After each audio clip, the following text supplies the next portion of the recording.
Selamat sore. Saat ini saya akan melanjutkan membaca kitab Wahyu, yaitu dari Wahyu yang ke-14. Anak domba dan pengikutnya yang ditebusnya.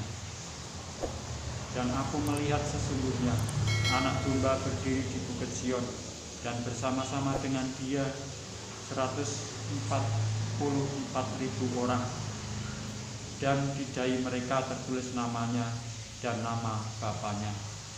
Dan aku mendengar suatu suara dari langit, bagaikan desau air bah, dan bagaikan deru buruh yang dahsyat. Dan suara yang kudengar itu seperti bunyi pemain-pemain kecapi yang memetik kecapinya. Mereka menyanyikan suatu nyanyian baru di hadapan tahta dan di depan keempat makhluk dan tua-tua itu. Dan tidak seorang pun yang dapat mempelajari nyanyian itu selain daripada 144.000 orang yang telah ditebus dari bumi itu. Mereka adalah orang-orang yang tidak mencemarkan dirinya dengan perempuan-perempuan, karena mereka murni sama seperti perawan. Mereka adalah orang-orang yang mengikuti anak domba itu kemana saja ia pergi. Mereka ditebus dari antara manusia sebagai korban sulung bagi Allah dan bagi anak domba itu. Dan di dalam mulut mereka tidak terdapat dusta, mereka tidak bercela. Pemberitahuan tentang penghakiman. Dan aku melihat seorang malaikat lain terbang di tengah-tengah langit, dan padanya ada Injil yang kekal untuk diberitakannya kepada mereka yang diam di atas bumi, dan kepada semua bangsa dan suku dan bahasa dan kaum. Dan ia berseru dengan suara nyaring, takutlah akan Allah dan muliakanlah Dia, karena telah tiba saat penghakimannya.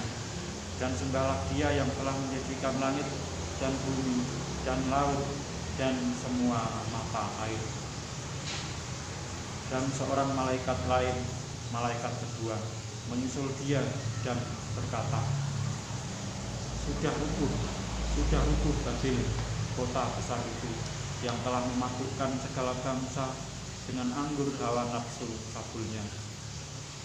Dan seorang malaikat lain, malaikat ketiga, menyusul mereka dan berkata dengan suara nyaring, Jikalau seorang menyembah binatang dan patungnya itu, dan menerima tanda pada dahinya atau pada tangannya, maka ia akan minum dari anggur murka Allah yang disediakan tanpa campuran dalam cawan murkanya. Dan ia akan disiksa dengan api dan belerang di depan mata malaikat-malaikat kudus dan di depan mata anak domba. Maka asap api yang menyiksa mereka itu naik ke atas sampai selama-lamanya, dan siang malam mereka tidak henti-hentinya disiksa, yaitu mereka yang menyembah binatang serta patungnya itu, dan barang siapa yang telah menerima tanda namanya. Yang penting di sini ialah ketekunan orang-orang kudus yang menuruti perintah Allah dan iman kepada Yesus. Dan aku mendengar suara dari surga berkata, Tuliskan, berbahagialah orang-orang mati yang mati dalam Tuhan sejak sekarang ini. Sungguh, kata Roh, supaya mereka boleh beristirahat dari jerih lelah mereka, karena segala perbuatan mereka menyertai mereka. Tuaian di bumi. Dan aku melihat sesungguhnya ada suatu awan putih, dan di atas awan itu duduk seorang seperti anak manusia dengan sebuah mahkota emas di atas kepalanya dan sebilah sabit tajam di tangannya. Maka keluarlah seorang malaikat lain dari bait suci, dan ia berseru dengan suara nyaring kepada dia yang duduk di atas awan itu, Ayunkanlah sabitmu itu dan tuailah, karena sudah tiba saatnya untuk menuai, sebab tuaian di bumi sudah masak. Dan ia yang duduk di atas awan itu mengayunkan sabitnya ke atas bumi, dan bumi pun dituailah. Dan seorang malaikat lain keluar dari bait suci yang di surga, juga padanya ada sebilah sabit tajam. Dan seorang malaikat lain datang dari Mizpah. Ia berkuasa atas api, dan ia berseru dengan suara nyaring kepada malaikat yang memegang sabit tajam itu. Katanya, ayunkanlah sabitmu yang tajam itu, dan potonglah buah-buah pohon anggur di bumi, karena buahnya sudah masak. Lalu malaikat itu mengayunkan sabitnya ke atas bumi, dan memotong buah pohon anggur di bumi, dan melemparkannya ke dalam kilangan besar, yaitu murka Allah.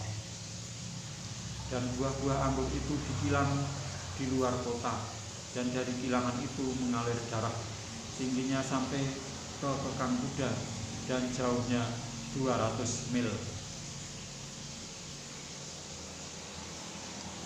Saya lanjutkan membaca kitab Wahyu yang ke-15.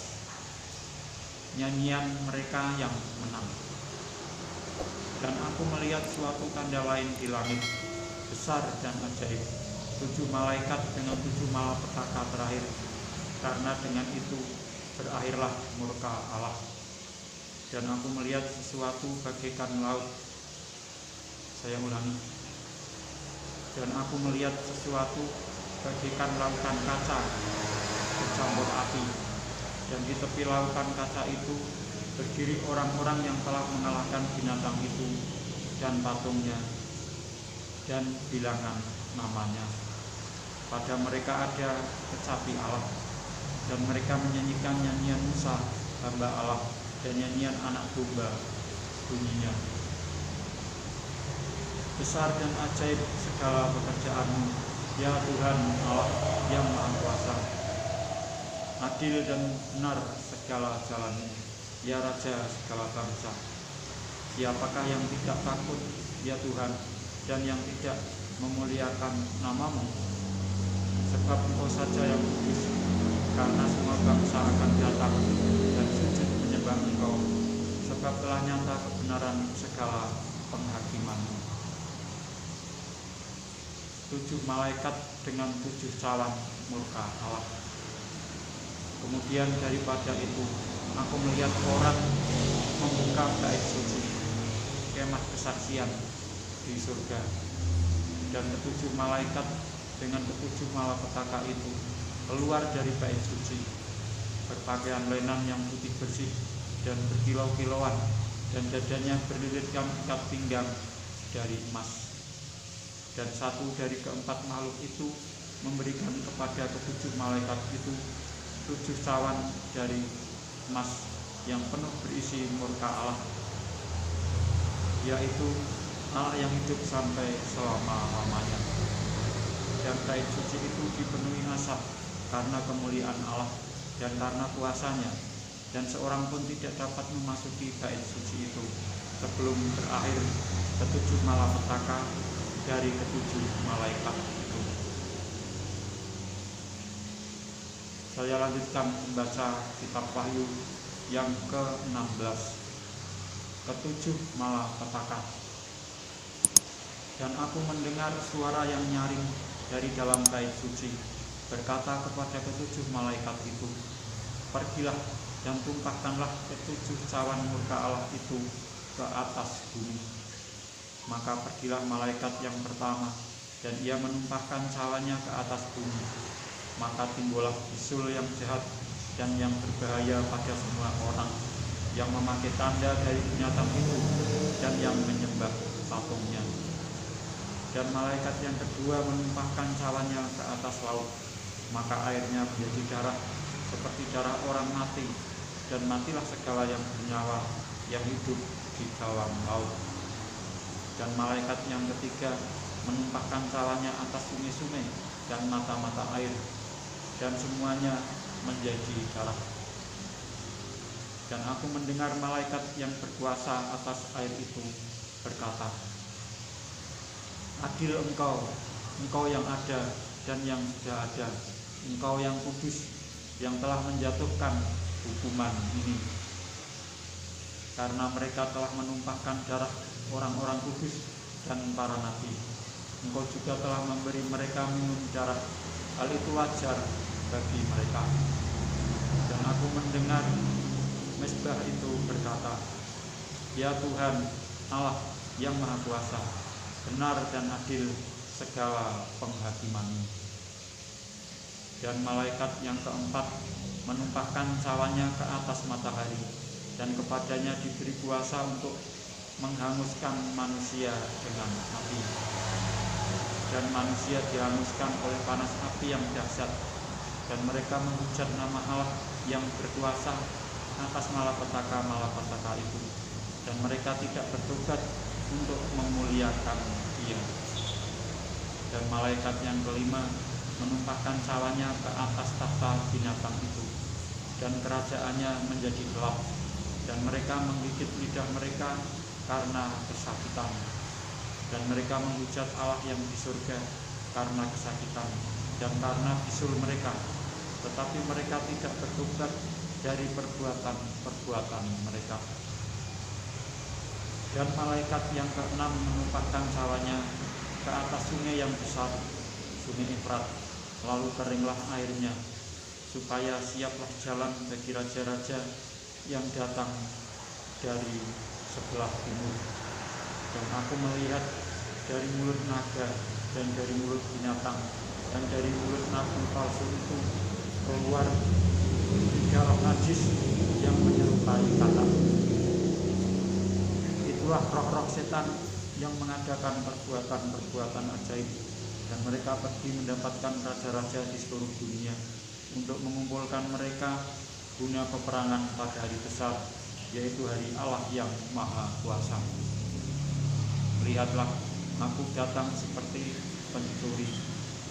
Berbahagialah dia yang berjaga-jaga dan yang memperhatikan pakaiannya, supaya ia jangan berjalan dengan telanjang dan jangan kelihatan kemaluannya.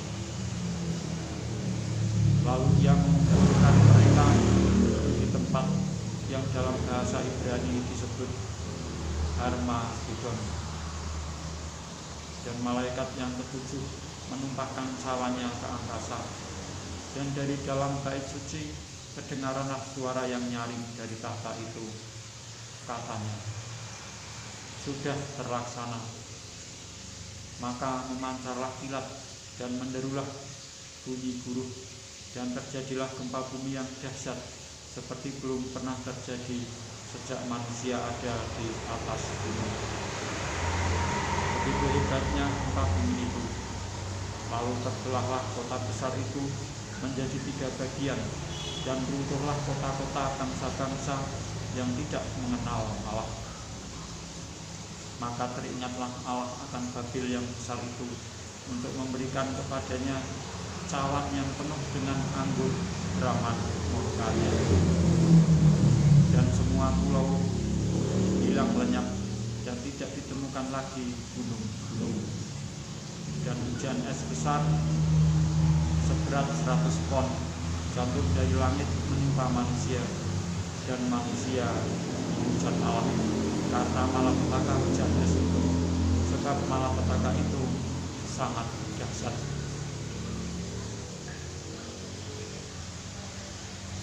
Demikianlah saya telah membaca kitab Wahyu sampai dengan Wahyu yang ke-16. Dan saya akan melanjutkan membaca kitab Wahyu berikutnya, yaitu Wahyu 17 tentang penghakiman atas Babil pada kesempatan berikutnya. Sekian, terima kasih.